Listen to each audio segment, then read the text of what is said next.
वही तो कहते कहते जब वो इंडियन स्टेट का जिक्र करते हैं तो अगर वो भारत से ही अगर इसकी अपनी लड़ाई वो लड़ रहे हैं तो फिर बहुत बड़े प्रश्न चिन्ह खड़े हो जाते हैं। आप बोलते बोलते आप इतना आप नहीं बोल सकते एग्रेशन में कि आप देश से ही आप युद्ध अपना शुरू कर दें, देश से ही आप अपनी लड़ाई खड़ी कर दें। जब वो आरएसएस और भाजपा के साथ साथ अपनी लड़ाई में प्रमुखता से भारत का भी जिक्र करते हैं, इंडियन स्टेट का भी जिक्र करते हैं, तो मुझे लगता है कि देश की जनता इन तमाम बातों को भी सुन रही है और उनके अपने साथी नेताओं को भी इस पर अध्ययन करने की जरूरत है कि क्या इस सोच का वो समर्थन करते हैं। देखिए, मैं हर किसी की भावना का मैं सम्मान करता हूँ। यकीनन राम मंदिर का बनना एक बहुत बड़ी सनातन पे विश्वास रखने वाले लोगों की जीत, लंबे समय से मांग रही लोगों ने अपनी कुर्बानियां दी, सब दिया इसको लेकर, और उसके बाद एक लंबे संघर्ष के बाद हम लोग सफलता हम लोगों को मिली। न्यायालय का भी इसमें विशेष योगदान रहा और हमारे प्रधानमंत्री आदरणीय नरेंद्र मोदी जी की वो इच्छा शक्ति रही जिसकी वजह से ये संभव हुआ।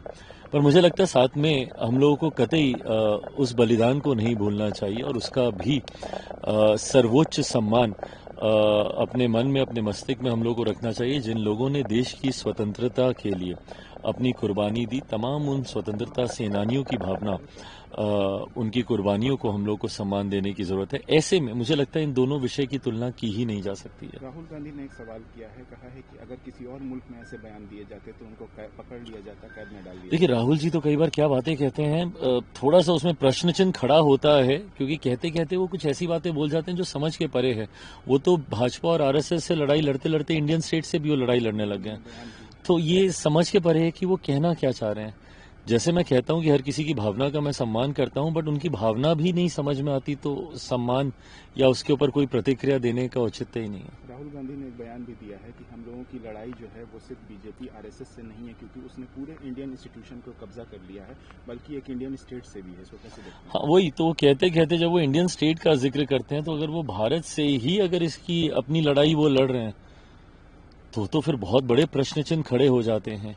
आप बोलते बोलते आप इतना आप नहीं बोल सकते एग्रेशन में कि आप देश से ही आप युद्ध अपना शुरू कर दें, देश से ही आप अपनी लड़ाई खड़ी कर दें।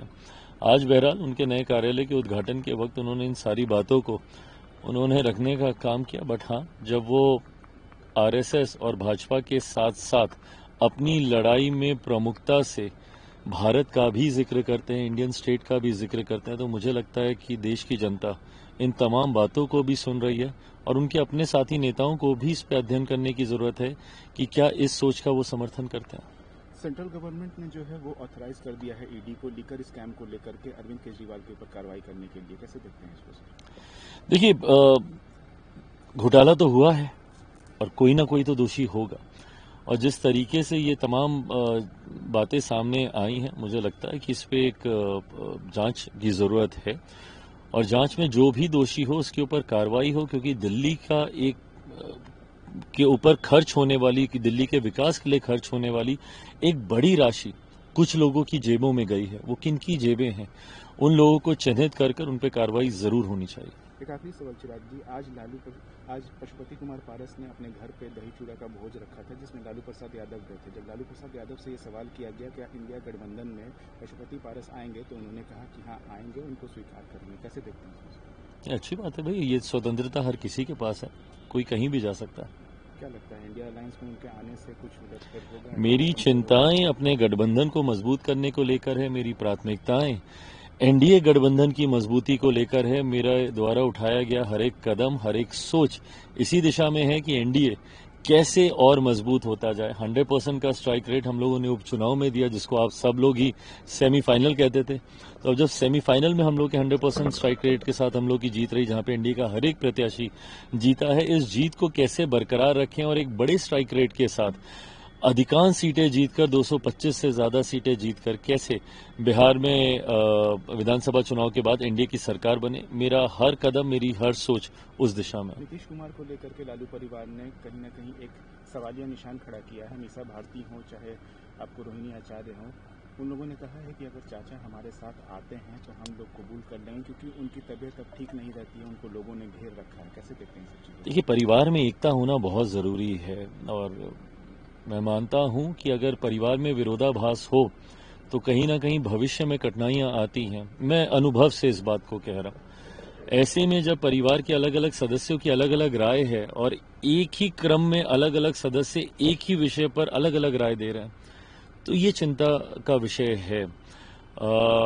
जहां मेरी बहनों ने अपनी अलग राय रखी तो वहीं मेरे भाइयों की अलग राय रही है।